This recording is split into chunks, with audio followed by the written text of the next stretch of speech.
आज हम जो आप लोगों के बीच में एक ऐसी घटना को लेकर के आए हैं जिसका शिकार जो है आज से नहीं सदियों से हमारे देश में जो बहन बेटियां हैं होती आ रही हैं। जैसा कि आप लोग जानते हैं कि हमारे भारत देश में आज भी लोग कितने शिक्षित हो जाएं, लेकिन कहीं न कहीं से जातिवाद के नाम पर जो है शोषण होता है।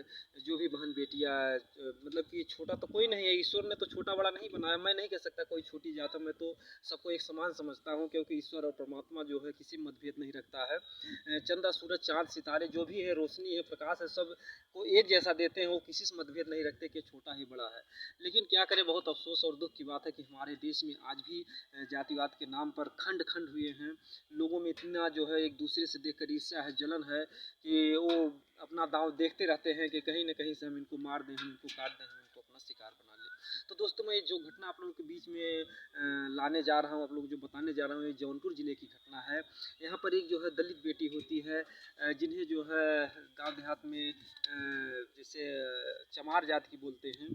तो उस घर की एक जो है कक्षा 9 में पढ़ने वाली बच्ची होती है।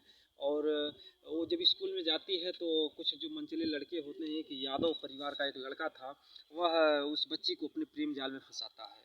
और प्रेम जाल में फंसाने के बाद जो है ऐसे ऐसे उसको जो है कम से कम 3 महीने तक 2-3 महीने तक उसके साथ शारीरिक संबंध बनाया। और फिर उसको बोला कि चलो हम तुम भाग चलते हैं। तो लड़की जो है नहीं भागने के लिए तैयार होती है, लेकिन वो क्या धमकी देता है कि अगर तुम हमारे साथ नहीं भागोगी तो मैं तुम्हारे माँ बाप को जो है मार डालूंगा, काट डालूंगा। तो ऐसे में वो बच्ची डर जाती है, सहम जाती है और मजबूरन जो है उस लड़के के साथ जो है भाग जाती है। तो उसको ले जा करके बम्बई एक भाड़े का कमरा लेता है और वहीं पर रखता है। और वो क्या करता है कि दिन भर जो है अपना वो गांजा पीता है, शराब पीता है, और रात को आकर के जो बच्ची के साथ जो है अपना वो उसको शिकार बनाता है, उसके साथ संबंध बनाता है। तो ऐसे में 1 से 1.5 महीने तक रहता है। तो उस बच्ची को जो है गर्भ ठहर जाता है।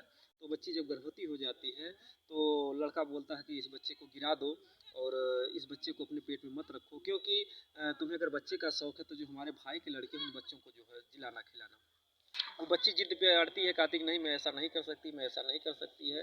फिर ऐसे में झगड़ा झंझट होता रहता है। ऐसे में 2 महीने का हो गया उसके पेट में बच्चा, और उसको घर लेकर के चला आता है। तो घर पर जो उसकी सास थी, जो उसके ससुर थे, वो भी यही प्रेशर डालते हैं, यही जो है दबाव डालते हैं कि इस बच्चे को गिरवा दो, क्योंकि हम इस बच्चे को नहीं रख सकते हैं, क्योंकि तुम चमार जाति से हो और लोग हमारे घर पे पानी नहीं पिएंगे और ऐसी वैसी दिक्कतें होंगी।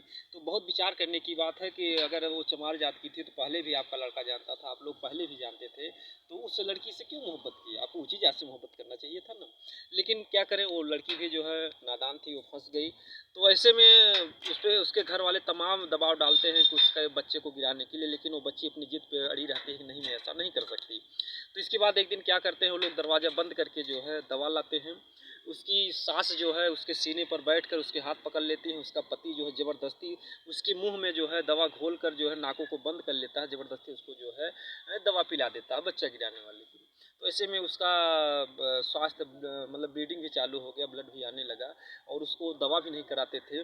और किसी तरीके से वो जो है अपना 10-15 दिन बिताई और उसको ऐसे कमरे में छोड़ देते थे। उसके जो है तमाम ब्लड आते जाते थे और उसको, उन लोगों की इच्छा थी कि मर जाए। और उसकी सास बार बार यही कहती थी कि तुम चमाइन हो, मैं तुम्हें घर में नहीं रख सकती, मैं ऐसा नहीं कर सकती, मैं वैसा नहीं कर सकती, हमारे घर कोई पानी नहीं पिएगा।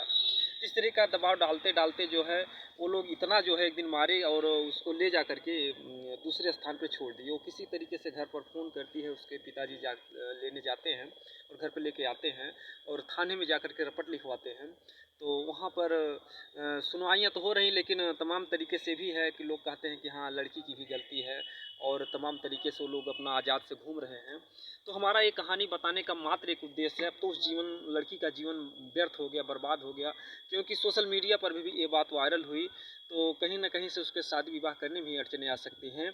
तो मैं ये कहना चाहूँगा कि जो भी लड़कियां हैं वो अपने माँ बाप की रजामंदी से ही शादी विवाह करें, ऐसे प्रेम जाल में ना फंसें। अगर हाँ, अगर बाई चांस ऐसा हो जाता है तो ऐसा कदम उठाने से पहले सोच लें कि वो लड़का किस जात का है। क्योंकि देखिए, अपने समय कीजिए ब्याह बैर और प्रीत, तो अपने जो बराबरी में हो, जो अपने जैसे हों, उन्हीं से प्यार मोहब्बत कीजिए।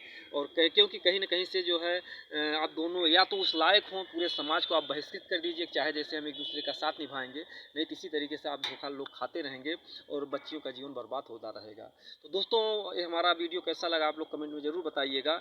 और मैं तो ये चाहता हूँ हमारे देश से जातिवाद ख़त्म हो जाए, हर कोई ये लिखने लगे कि मैं हिंदुस्तानी हूँ, ये कोई ना लिखे कि मैं ब्राह्मण हूँ, मैं चमार हूँ, मैं क्षत्रिय हूँ, मैं ठाकुर हूँ, मैं मौर्य हूँ, मैं कहान हूँ।